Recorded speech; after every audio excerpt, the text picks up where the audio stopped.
মহান বিজয় দিবসে রাজধানীর সদরঘাটে বিএনডিবি গাংচিল জাহাজ সর্বসাধারণের পরিদর্শনের জন্য উন্মুক্ত রেখেছে নৌবাহিনী। দুপুর 12টা থেকে বিকেল 4টা পর্যন্ত চলবে এই প্রদর্শনী। বিশেষ এই আয়োজন দেখতে সকাল থেকেই সদরঘাট এলাকায় ভিড় করেন নানা বয়সী মানুষ।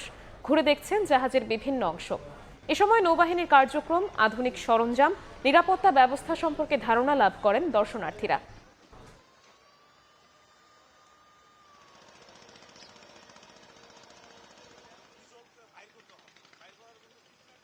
আপনারা জেনে আনন্দিত হবেন যে আজ এই মহান বিজয় দিবস উপলক্ষে আমাদের কমান্ডার ঢাকা নৌ অঞ্চলের অধীনস্থ এই জাহাজটি সর্বসাধারণের পরিদর্শনের জন্য উন্মুক্ত রাখা হয়েছে। এই জাহাজটি সম্পূর্ণ বাংলাদেশি প্রযুক্তিতে আমাদের খুলনা শিপইয়ার্ডে নির্মিত।